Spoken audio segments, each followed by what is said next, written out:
Hello दोस्तों, कैसे हैं आप सब लोग। उम्मीद करता हूं कि बढ़िया होंगे।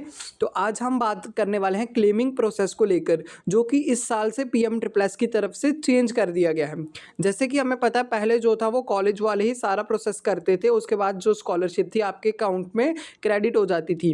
बट इस बार जो पीएम ट्रिपल एस की एक मीटिंग हुई थी नोडल ऑफिसर के साथ, वहाँ पर ये डिसाइड हुआ है कि बच्चों को जो है वो खुद एनएसपी के पोर्टल से खुद क्लेम करना है स्कॉलरशिप। फिर उसके बाद जो कॉलेज वाले हैं वो स्कॉलरशिप को वेरीफाई करेंगे। तो उसका पूरा स्टेप वाइज स्टेप जो है, पूरा प्रोसेस कैसे रहने वाला है, वो इस वीडियो में हम बात करेंगे। तो पूरा स्टेप जानने के लिए आप इस वीडियो को पूरा लास्ट तक देख लीजिए। उसके बाद मेजर डाउट जो बच्चों का आ रहा है वो इसको लेकर आएगा कि पूरा प्रोसेस करने के बाद वहाँ पर दिखा रहा है you are not eligible for the scholarship.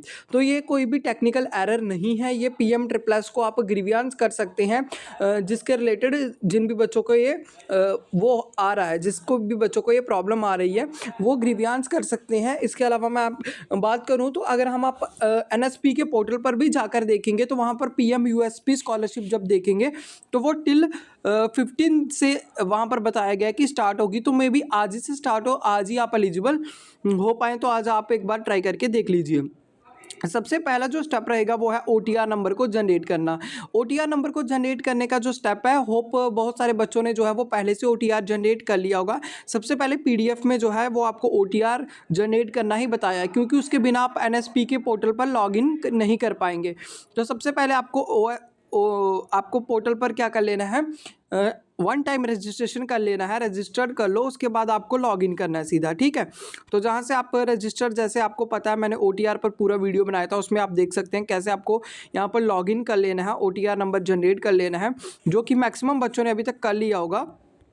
उसके बाद आपको नेक्स्ट जो प्रोसेस रहने वाला वो बिल्कुल एनएसपी की तरह रहना है। जैसे हम एनएसपी के लिए स्कॉलरशिप को क्लेम करते थे, वैसे ही अब पीएम ट्रिपल एस को करना है। बस कहाँ पर आपको पीएम ट्रिपल एस की डिटेल्स डालनी है वो मैं आपको बताऊंगा इसमें, ठीक है। तो सबसे पहले आपको क्या कर लेना है, यहाँ पर आपको अपना ओटीआर नंबर डालना है, यहाँ पर आपको पासवर्ड डालना है, उसके बाद कैप्चा डालकर आपको लॉगिन कर लेना है एनएसपी के पोर्टल पर।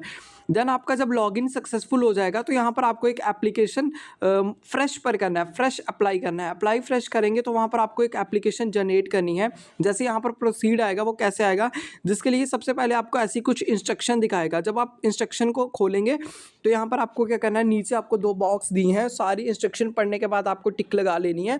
उसके बाद आई एग्री कर लेना है। जब आप यहाँ से एग्री कर लेंगे तो यहाँ पर आपको डोमिसाइल स्टेट डालनी है। स्कॉलरशिप कैटेगरी में आप पोस्ट मैट्रिक डालेंगे। देखिए 10th के बाद जितनी भी आपको स्कॉलरशिप लेनी होती है, चाहे वो बीएससी एमएससी की हो, तो वो पोस्ट मैट्रिक में आ जाती हैं। देन आपको एप्लीकेशन टाइप में आपको यहाँ पर स्कॉलरशिप डालना है, इंसेंटिव को छोड़कर। सबमिट करने के बाद आपका क्या होगा, जैसा आपको बताया था, ये वाला एक आपका एप्लीकेशन जनरेट हो जाएगा वहाँ पर। तो वहाँ पर आपको एप्लीकेशन जनरेट करने के बाद वहाँ पर आपको प्रोसेस में चला जाना है।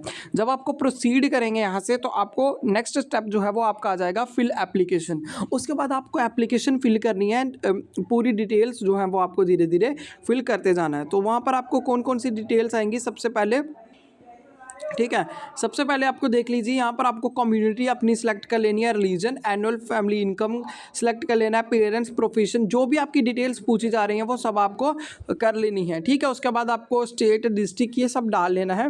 नेक्स्ट स्टेप जो आपका रहेगा इसके बाद वो रहेगा आपका एकेडमिक डिटेल्स। जनरल इन्फॉर्मेशन आपकी डालने के बाद आपको यहाँ पर आपकी एकेडमिक डिटेल्स डालनी है, जिसके लिए आपको यहाँ पर क्या कर सकते हैं, अपना इंस्टीट्यूट का नाम से सर्च कर सकते हैं, AISHE कोड जो होता है कॉलेज का, उससे सर्च कर सकते हैं। वो डालने के बाद आपको प्रेजेंट कोर्स डालना है, आपको कोर्स डालना है। प्रेजेंट आप बीएससी नर्सिंग कर रहे हैं, आप बीटेक कर रहे हैं, कोई भी कर रहे हैं, वो आपको डाल लेना है।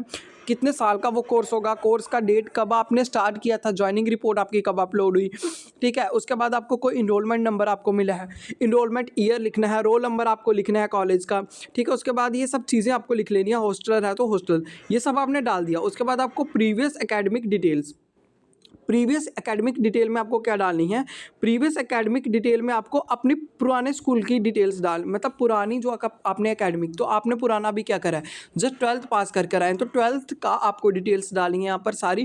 फिर उसके बाद क्लास 10th की डालनी है, जहाँ पर आपको क्लास 10th का रोल नंबर, ये सब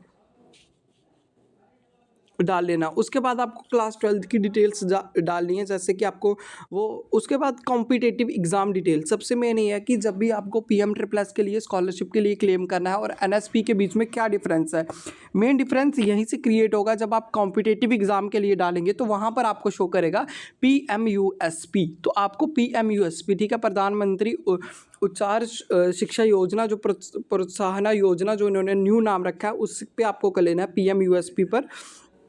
देन आपको सारी डिटेल्स जो है वो वहाँ पर फिल कर देनी है PMUSP की, ठीक है। उसके बाद आपको वहाँ पर बताएगा, आपको कैंडिडेट आईडी सेलेक्ट कर लेनी है, अपनी कैंडिडेट आईडी वहाँ पर डाल लीजिए, एग्ज़ाम रोल नंबर जो मांगेगा वो सब डिटेल डालने के बाद यहीं से आपका जो है वो PM ट्रिपल एस की तरफ कन्वर्ट हो जाएगी ये साइट। तब तक आपकी NSP ही थी, यहाँ से वो आप PM ट्रिपल एस के साथ कनेक्टेड हो जाएगी।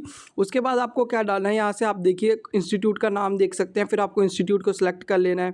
ये सारा वहीं बता रहा आपको, ठीक है, जो मैंने पहले ही बता दिया आपको। उसके बाद देखिए आपको प्रीवियसली बोर्ड ये सब पूछेगा, कितनी परसेंट थी आपकी, फिर 10th की डिटेल्स ऐसे ही पूछेगा, फिर 10th की डिटेल्स आपको ऐसे भर लेनी है, फिर 12th की डिटेल्स आपको ऐसे भर लेनी है। मेन जो यहाँ पर मेन जो होगा कॉम्पिटिटिव में, यहाँ पर आपको क्वालिफाई में आपको क्या कर लेना है, PMUSP भरना है।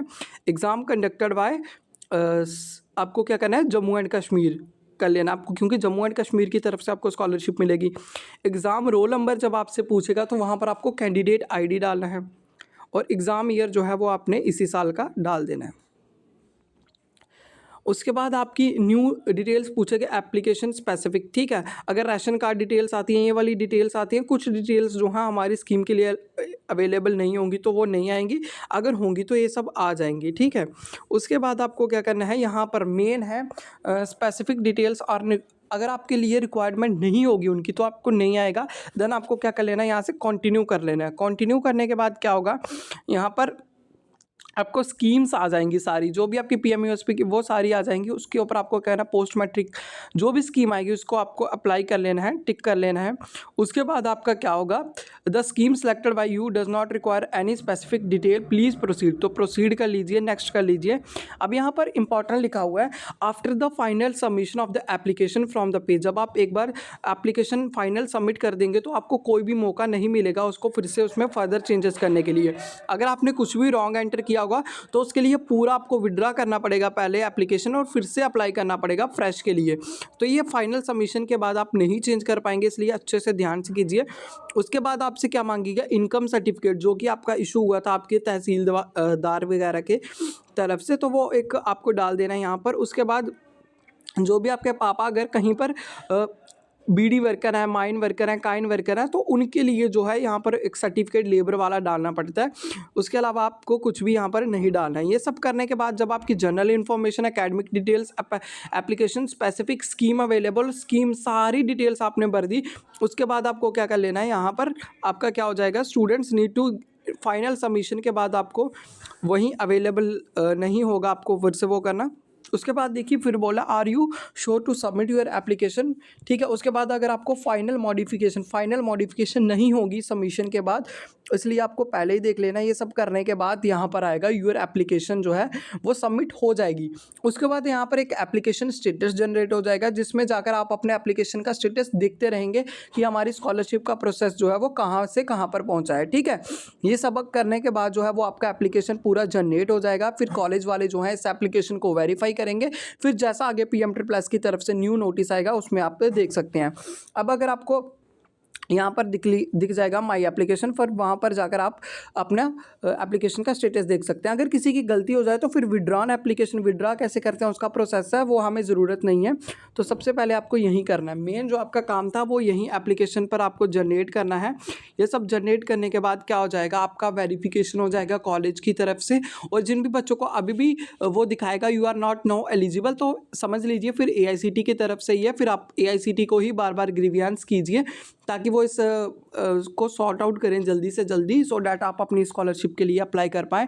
और ये बेसिकली सिर्फ और सिर्फ 24 जो न्यू सेशन के बच्चे हैं उन्हीं को करना है। प्रीवियस सेशन के बच्चों का ऑलरेडी जैसे कॉलेज की तरफ से चलता था वहीं करना, उनको बस OTR नंबर जनरेट करने तक का था। बाकी जो काम है वो इन्हीं को करना है, न्यू जो स्टूडेंट हैं, ठीक है।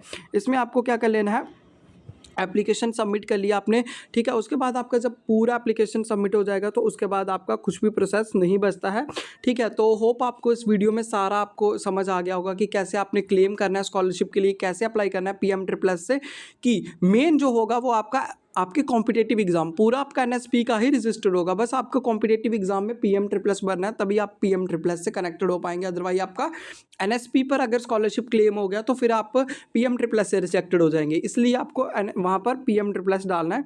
होप आपको इस वीडियो में सारा क्लियर हो गया होगा, और ऐसी ही वीडियो इन्फॉर्मेटिव के लिए आप इस चैनल को सब्सक्राइब कर दो और अपनी दोस्तों तक ये इन्फॉर्मेशन शेयर कर दो। Okay, thank you.